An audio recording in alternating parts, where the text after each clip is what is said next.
Welcome you all. हमारी next video में आप सभी का स्वागत है। और आज हम बच्चों एमाइंस का नेक्स्ट लेक्चर लेकर के आए हैं। इसमें हम पढ़ेंगे एराइल अमाइंस वर्सेस अमोनिया।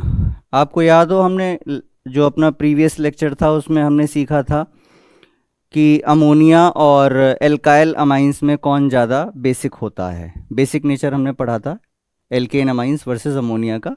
आज हम बात करेंगे बच्चों एराइल अमाइंस और अमोनिया में कौन ज़्यादा बेसिक है।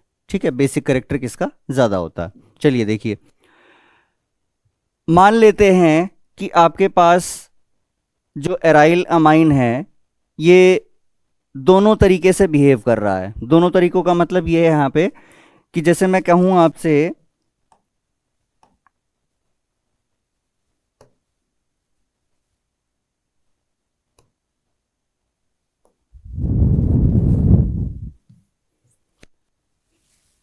आपके पास है बच्चों एनिलीन, ठीक है, NH2।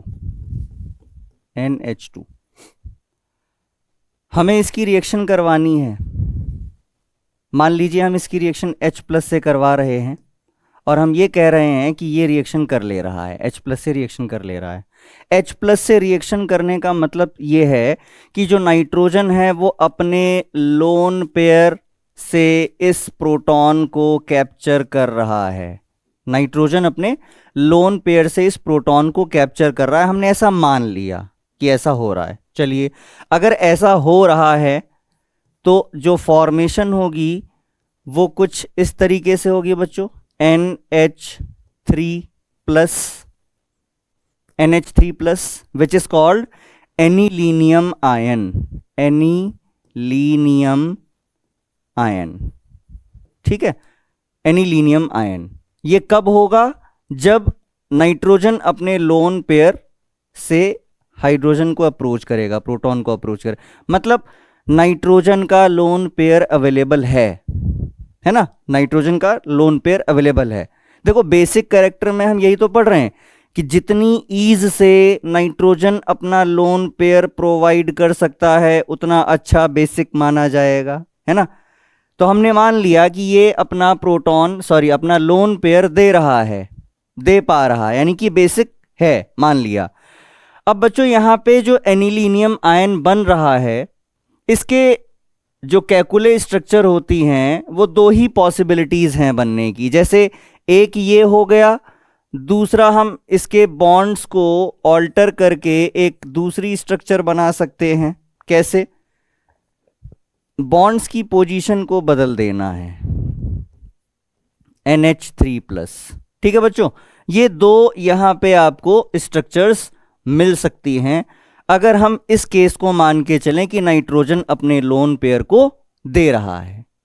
ठीक, अब दूसरी बात, नाइट्रोजन अपने लोन पेयर नहीं दे सकता या नहीं दे पा रहा है, इस केस को भी हमें समझना है। कैसे?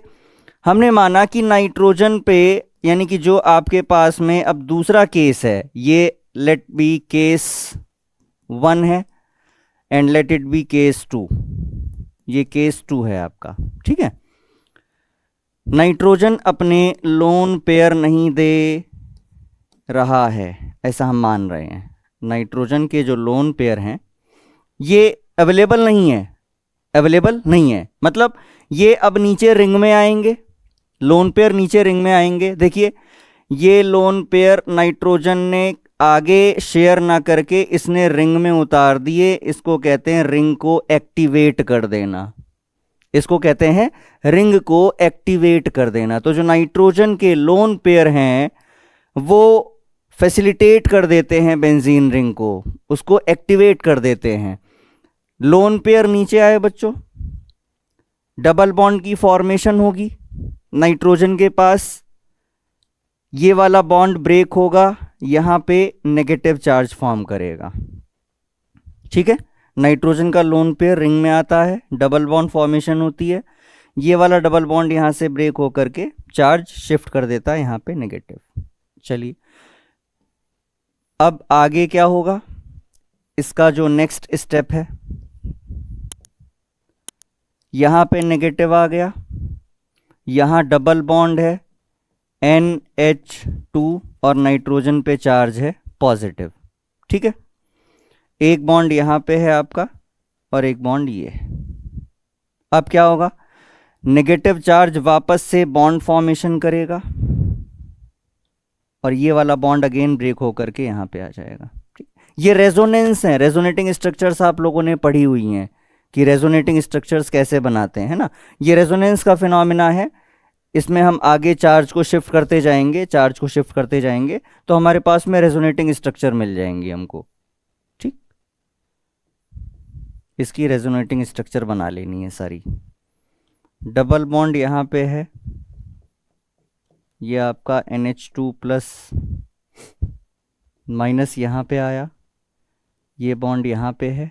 अगले स्टेप में क्या होगा,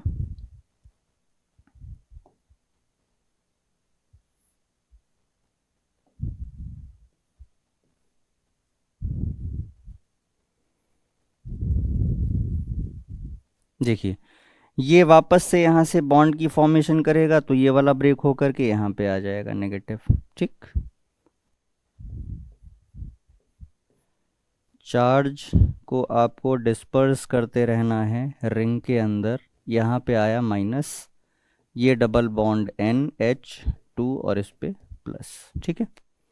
अब फिर से ये नेगेटिव चार्ज जो है ये यहाँ से बॉन्ड फॉर्मेशन करेगा और ये बॉन्ड ऊपर की तरफ शिफ्ट हो जाएगा, ठीक। नेगेटिव चार्ज ने डबल बॉन्ड फॉर्मेशन किया, ये वाला डबल बॉन्ड नाइट्रोजन वाला ब्रेक हुआ ऊपर, नाइट्रोजन के पॉजिटिव चार्ज को इसने स्टेबलाइज कर दिया, ठीक है। तो आपको फाइनली जहाँ से आप चले थे आप वहीं पर आ गए हैं, जहाँ से आप चले थे वहीं पे आ गए हैं, NH2। देखिए बच्चों, नाइट्रोजन के लोन पेयर रिंग के अंदर आए, डबल बॉन्ड फॉर्मेशन हुआ, यहाँ से फिर हमने रेजोनेंस दिखाया, negative charge will move on this carbon, double bond फिर ब्रेक हुआ, यहाँ पे माइनस आया, इसने डबल बॉन्ड बनाया, डबल बॉन्ड आगे का ब्रेक हुआ, फिर वहाँ से उसने नीचे डबल बॉन्ड बनाया, ये वाला बॉन्ड ब्रेक होकर के नाइट्रोजन के चार्ज को ख़त्म कर देता है ना। ये सब आप लोगों ने पढ़ा है, ये पहले आपने पढ़ चुके हैं सब आप। चलिए तो अब आप यहाँ देखिए कि how many resonating structures we are getting from this case number 2। कितने मिले, 1 2 3 4 5। How many structures, 1 2 3 4 and 5। yes, so what we conclude from case 1 and 2, बच्चों ध्यान से सुनना। केस 1 हमने लिया कि लोन पेयर अवेलेबल है और केस 2 हमने माना कि लोन पेयर अवेलेबल नहीं है। पहले केस से हमें 2 रेजोनेटिंग स्ट्रक्चर्स मिली और दूसरे केस से हमें टोटल 5 रेजोनेटिंग स्ट्रक्चर मिल रही हैं। और हम ये जानते हैं कि जितनी ज़्यादा रेजोनेटिंग स्ट्रक्चर होती हैं वो कंपाउंड उतना ज़्यादा स्टेबल होता है। जितनी ज़्यादा रेजोनेटिंग वो कंपाउंड उतना ज़्यादा स्टेबल। कहने का मतलब ये कंपाउंड इस कंपाउंड के कंपैरिजन में कम स्टेबल है। मतलब साफ साफ ये है कि जो एनिलीन है वो इस बिहेवियर को ना शो करके इस बिहेवियर को शो करेगा, इस बिहेवियर को ना शो करके इस बिहेवियर को शो करेगा। Means the nitrogen will not provide it's lone pair. इसके लोन पेयर अवेलेबल नहीं है बॉन्डिंग के लिए, इसके लोन पेयर रिंग में आ जाते हैं, रिंग को फैसिलिटेट कर देते हैं। इसलिए जो एराइल एमाइंस हैं बच्चों वो अमोनिया से लेस बेसिक हो जाते हैं। Aryl amines are less basic than ammonia. Previous video में हमने सीखा था कि जो एल्केन अमाइंस हैं वो ज्यादा बेसिक होते हैं अमोनिया से due to plus I effect. But यहां पे हमने देखा कि the lone pair on nitrogen atom are not easily available for bonding, that's why it is less basic than ammonia. समझ में आ गया सभी को? सभी को क्लियर है? सभी को क्लियर है बच्चों? ये अच्छे से समझ में आ गया है सबको? इसलिए हम कह सकते हैं, हम क्या कह सकते हैं कि जो एराइल एराइल एमाइंस होते हैं, aryl amines are less basic than ammonia. Aryl amines ammonia से लेस बेसिक होते हैं। समझ में आया बच्चों? सबको क्लियर है? चलिए यहां पे हम बात करते हैं कुछ ग्रुप्स की कि अगर कोई ग्रुप लगा हुआ है, अगर कोई ग्रुप लगा हुआ है तो इंपैक्ट क्या होगा बेसिक कैरेक्टर पे। देखिए आपके पास में एनिलीन है NH2 एराइल अमाइन, अगर यहां पे हम कोई ग्रुप इंसर्ट कर देते हैं तो वो इसकी बेसिसिटी पे क्या इफेक्ट करता है, सॉरी बेसिक कैरेक्टर पे क्या इंपैक्ट करेगा। जैसे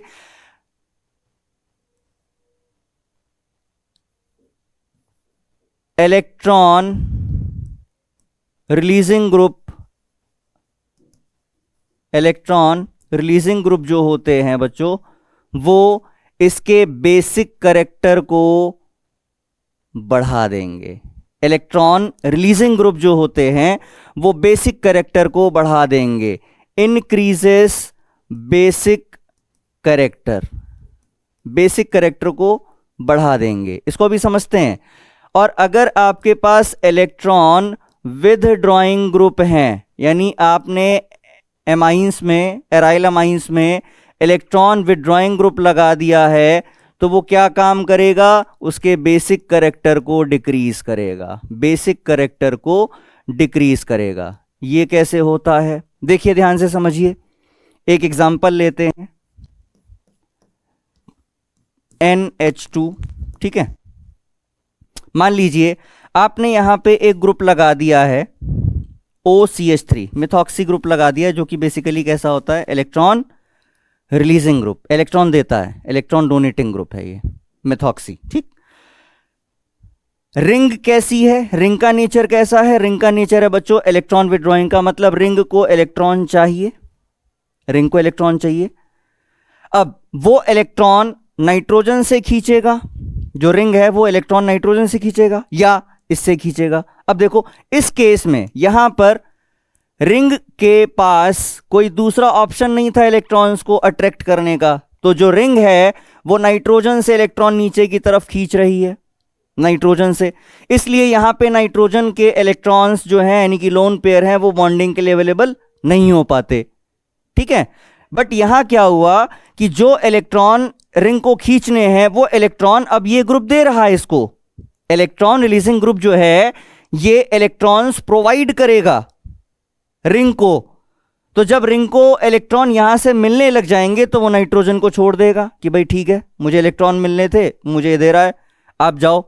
तो नाइट्रोजन के लोन पेयर आसानी से अवेलेबल हो जाएंगे, तो बेसिक कैरेक्टर बढ़ जाएगा। समझ में आ गया? बढ़िया, वेरी गुड। दूसरा केस लेते हैं बच्चों NH2, और मान लीजिए आपने लगा दिया यहां पर NO2, आपने लगा दिया NO2। अब क्या होगा कि जो NO2 ग्रुप है ये कैसा होता है, इलेक्ट्रॉन विड्रॉइंग ग्रुप, इलेक्ट्रॉन खींचेगा। अब देखो बेंजीन जो रिंग है, फिनाइल रिंग जो है, ये भी इलेक्ट्रॉन खींचेगी और ये भी इलेक्ट्रॉन खींचेगा। नाइट्रोजन की तो मुश्किलें बढ़ गईं। पहले सिर्फ एक था जो इलेक्ट्रॉन को खींच रहा था, अब दो मिलकर के इलेक्ट्रॉन्स को खींचेंगे। तो भैया इसके जो लोन पेयर हैं वो तो अब किसी कीमत पे नहीं अवेलेबल होंगे ना बॉन्डिंग के लिए, है ना। और जब लोन पेयर अवेलेबल ही नहीं हो रहे हैं बॉन्डिंग के लिए तो बेसिक कैरेक्टर का आएगा, कोई बेसिक कैरेक्टर नहीं। इसका मतलब जो इलेक्ट्रॉन विथड्रॉइंग ग्रुप हैं वो बेसिक कैरेक्टर को डिक्रीज कर रहे हैं, और जो इलेक्ट्रॉन रिलीजिंग ग्रुप्स होते हैं वो बच्चों बेसिक कैरेक्टर को बढ़ा देते हैं। ये बात सबको समझ में आ गई? यहां तक सबको क्लियर है? चलिए इसके बाद हम अगली वीडियो में बात करेंगे केमिकल रिएक्शंस की, जिसमें हम पढ़ेंगे कार्बिल एमाइन रिएक्शन, बहुत इंपॉर्टेंट है। फिर उसके बाद में नाइट्रस एसिड के साथ में रिएक्शन, और देन उसके बाद हम बात करेंगे बच्चों इलेक्ट्रोफिलिक सब्स्टिट्यूशन रिएक्शंस की, जो बहुत इंपॉर्टेंट पार्ट है इस चैप्टर का। और उसके बाद हम इस पूरे चैप्टर का कंक्लूजन लेके आएंगे आप सबके लिए, most important questions that can be asked in the CBSE examination this year. तो आप लोग ध्यान से बहुत अच्छे से मन लगा करके पढ़ते रहिए और आप लोगों से मिलते हैं नेक्स्ट वीडियो में। Thank you.